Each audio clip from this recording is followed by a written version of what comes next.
Welcome to Crafts and Minis.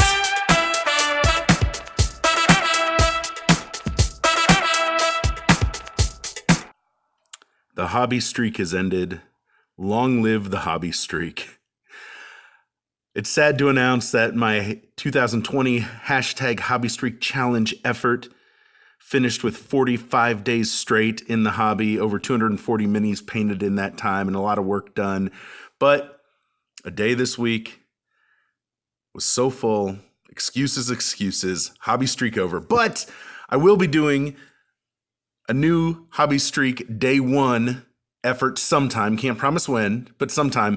And I still have stuff to show you. So we're transitioning from hobby streak into weekly hobby week videos. And this is a hobby week / toy haul video. But because I haven't done a separate video yet for the Bloodmire conversions that I showed you last week, I want to just touch on those and give you the big surprise up front as a consolation for the hobby streak ending, which I am kind of bummed. Okay, so in front of you see Children of the Bloodmire.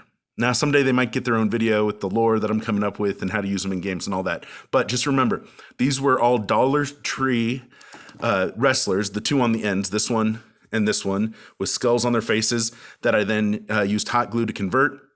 And it was awesome. Now, the middle guy wasn't Dollar Tree. So this guy was converted from one of these, Mr. Incredible, from Disney's Infinity toy line that goes with some video game. I don't know all that. I just know the mini was a perfect base for my purposes. And that's a cool thing. So when you're toy hunting, which I actually got a couple more of these this week, so that's why I had them on hand. When you're toy hunting and you find a cool toy, and you look at this and you're like, okay, well, I wouldn't put him in my D&D game in my particular setting. Fine. But could you convert him with a little hot glue, with a little putty, with some of that paper towel trick, and do him into whatever, Shambling Mound, Earth Elemental, or Bloodmire creature. Okay, Children of the Bloodmire. I got a dozen of these. I got 3 of these. I got 1 of this guy. But I also have the Bloodmire King. Dun, dun, dun. Oh my goodness, he doesn't even fit in frame. What is happening right now? Okay, the Bloodmire King. Oh my. Oh yes. All right, we're going off tripod to take a closer look. This guy is huge. Huge. The base size is over 100 millimeters.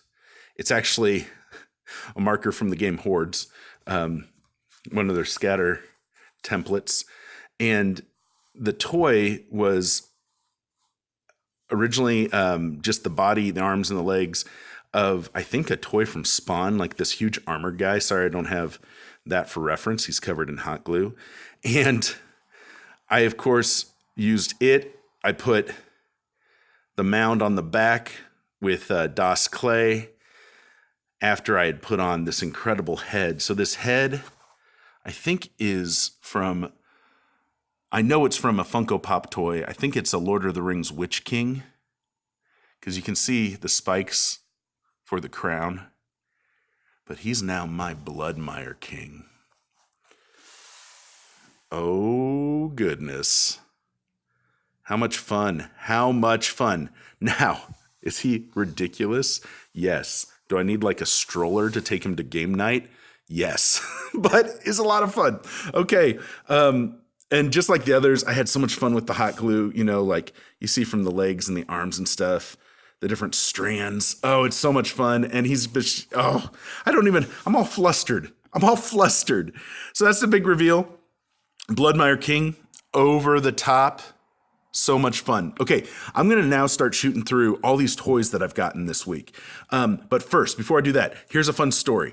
So, an old GM of mine was coming through town, and he reached out to me this morning, and I had no idea that this was going to happen today. And we had such a good time. He was giving away some minis, and so I received this War Machine Cygnar Warjack, which is awesome, that he rescued and repainted, rescued a paint job, and I'm so grateful for him. So Bernie, thank you so much. He was my GM in school, We played 4th edition Dungeons and Dragons, and we played War Machine, and he was big into 40K. It was really cool. He is a minis fanatic too, just like I am. He runs 5 different Dungeons and Dragons games, which is crazy. And it's just really fun. So it was such a pleasure to be with him. We did a little toy hunting. We went to the game store. We had a lot of fun today. And you just never know, this part of the hobby, right? Getting these friendships in the hobby, which is a lot of fun. So I want to start throwing out there some toy finds. So I found these dragons. There's Spyro, remember from Skylanders. Now you might say, okay, well, those are too cartoony. Well, yeah, repaint them. I've repainted this dragon already twice. One as a green dragon, one as a citrus dragon, which was a suggestion in the comments on this channel, which was awesome. So they worked out really good. Remember, I got him. Awesome. Okay. Then sometimes when you find toys like this guy, okay, some of these toys are way too big for the camera. So this guy's ridiculously big. But you know what? The only thing I really want on him is the head. Now, I'll use maybe the rest of him for something. I'll chop him up and use him from something. It's nice to have scraps. But look at that head. Okay, when I saw him, I immediately thought, oh man, finally, this conversion I've been waiting to do. Because I have this body that's really cool with wings. I put him on a 2-inch fender washer of a Funko Pop toy that I'm using the head for something else. And the toy, though, I've been like, what can I put head-wise on this body? Well, watch this. Boom. How cool is that going to be? I know that's not the best shot, but how cool is that going to be? Okay, so he counts as a find this week. And then I also found this guy. Now, this guy originally I was like, oh, that'll be a cool Hulk. I can put a skull on him and make him a Bloodmire thing. So a lot of these were like, oh, I can put a bunch of hot glue on those and make him into another monster.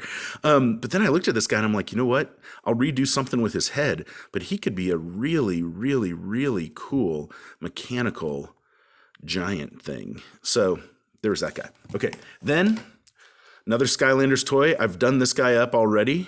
I got to think if I want to do a similar thing as like a Treant again, but that's fun. Then a few more Skylanders, right?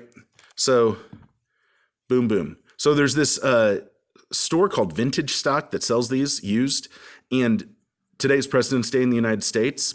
And so they had a sale, 33% off all used toys. So I got these guys 33% off. They'll be great large size figures, large size monsters. And then this guy, I think I already have one of him somewhere, but I really like this sculpt. Oh, it's just so fun. And of course, in their original paint, you might say, well, no, that's too cartoony for my table, but I'm not going to use the original paint. I'm going to paint him up something else. Oh, and then I got this guy. He, it's like a Viking, Now, I wouldn't use him as a miniature in a game. I'd actually make him a statue for a town as, like a local hero. And so he was like 50 cents, 33% off. So that's awesome. Then I got these two. Now, these are like alien looking guys, and their legs are really weird because their knees are glued together. Well, not glued, they're molded together. But look at the face, look at the body. I'm going to take the arms off of these and do something really cool with them. That when I came up with it in the store, I'm like, oh, cool. They got 2 of these. I'll do 2 of them. It'll be so fun. So that's good. And then, with toys, you always have these screw holes a lot of the times. And so you just have to consider how you're going to fill those in. You can use Milliput, hot glue, DOS clay, whatever. But those guys are going to be fun. Look at those legs. Those are so fun. Okay. We are moving right along. Oh, one thing I got is one of these. So from Skylanders, I know a lot of people have used these for crafting terrain. This is actually a smaller version than another version I have. So I'm really excited to use this because this is like a 4-inch base. And so, yeah, 3 or 4 inches actually. Ooh, boy. Oh, buddy. Okay, this is how I learned to measure my bases. Okay, this is a 3-inch base because I know this guy's 2-inch. This is 3-inch. And so this fits a 3-inch creature. So, if you're summoning creatures in these portals, right? Boom, 3 inches, which is pretty fun. Okay, then I got this big gorilla. Oh, man. Now, as Bernie said, he's going to take a little work to get on the table. But when I saw him, actually, I saw him last week in the store, and I was like, ooh, President's Day sale coming up. Ooh, let's wait till I can get him 33% off, which was a bargain. And so I might, do the Bloodmeyer treatment to this guy. Actually, I'm thinking of, put a skull here, take off his head, or actually just put the skull right here, fill in with DOS clay around. He'd look really cool as the enforcer up front. Oh my goodness. So he's a lot of fun. I really, really, really, really, really like that toy. Oh, and then there was this guy. Now, there's so much to like about this guy. His beefiness, his head, so cool. Now, the one thing you have to look at with toys are the joints to the legs, to the body. Okay, besides seams, you're going to have to do something with your seams. We all get that. But the joints to the leg, to the body. Very easily, you can just do some hot glue in there, and then, a little bit of hot glue, or you could just start with Milliput or DOS clay, and then you can smooth that out. And it's really easy. DOS clay, you just use your finger, and you just get it a little wet, and then you fill that in, and it's awesome. And again, he might be a Bloodmeyer candidate. Maybe. I don't want to just always do that, but I don't know. Besides just the Bloodmeyer look, which again, if you forgot, there's the king.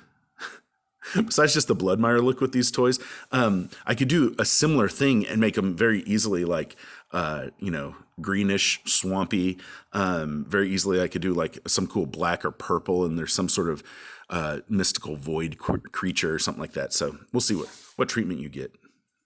He doesn't have a special voice. He's real chill. Okay, then this was fun. This was so fun. Okay. I am on that Funko Pop bandwagon for using them on the tabletop. And I picked up a Funko Pop. Ooh, what is that? Stranger Things. Oh, Stranger Things. What could be so strange about a number of things? Well, let me show you. Get in that room. Boom. Are you kidding me right now? Look at that. Oh, Bernie and I agreed. This was just a ridiculous find. Look at that. Have you taken your eyes off it? I haven't. Look at that. Oh, you might not even need to paint him. Like, seriously, I can see just throwing him on the table just like that. Now, I won't, but if I wanted to, I could. And this guy is ridiculous. Okay, so Stranger Things. Okay. Boom, boom, boom, boom, boom, boom, boom, boom, boom. He's a Tom Bruce monster. So Tom Bruce monster, Funko Pop toy, Stranger Things. That's the box art. Funko Pop. Okay. So much fun. This guy would fit, on a huge base if you want to base him. But this is the debate, right? For some monsters, do you need to base him? Well, I don't know. He would probably fit, on a base the same size as the Bloodmeyer King. So that's huge. That's not huge size. That's like colossal size or something crazy. But just look at that guy. Now, okay, I'm looking at this, and of course, I'm looking at the shape of the head and the face, and I'm thinking to myself, okay, I might need to get another one and make this a plant monster, paint it green. Are you seeing it now? Are you seeing it? And then, of course, this is like some sort of Lovecraftian horror dark elder thing, just aberrant nastiness creature. And it came glossy, which is a little different, right? But again, I'm going to paint him up in a whole different scheme and make it a lot of fun. Actually, a creature like this that's just all gross, to do it a fleshy color can be just nasty and give you that kind of just terrifying feel for the tabletop. But there aren't that many Funko Pop toys you can put directly on the table. I think this is for sure one of them. And you put that down and people don't even recognize it as a Funko Pop toy. Because, the Funko Pops, here's the Bloodmeyer King again. They got the eyes issue. And actually, that's my one thing with the Bloodmeyer King. I could have used a little more work to close the eyes a little bit. But I kind of like him because, he's huge. He's got huge eyes. And if you forgot what the crown looked like, boomsies.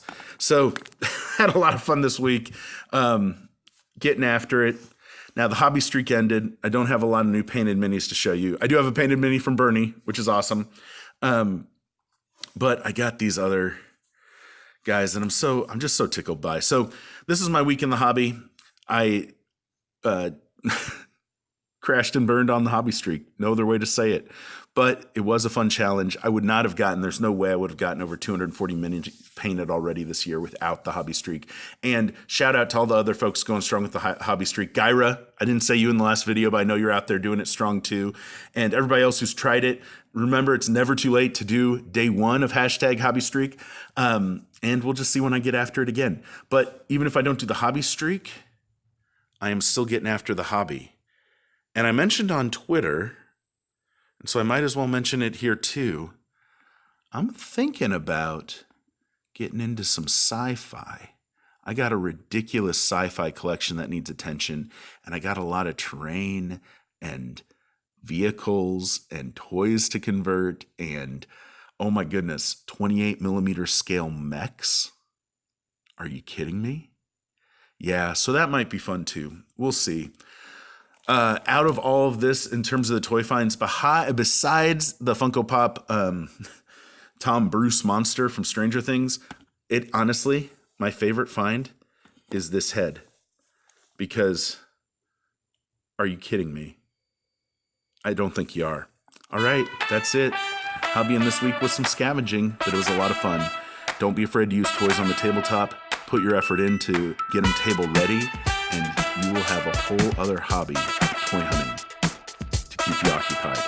Go get after that hobby.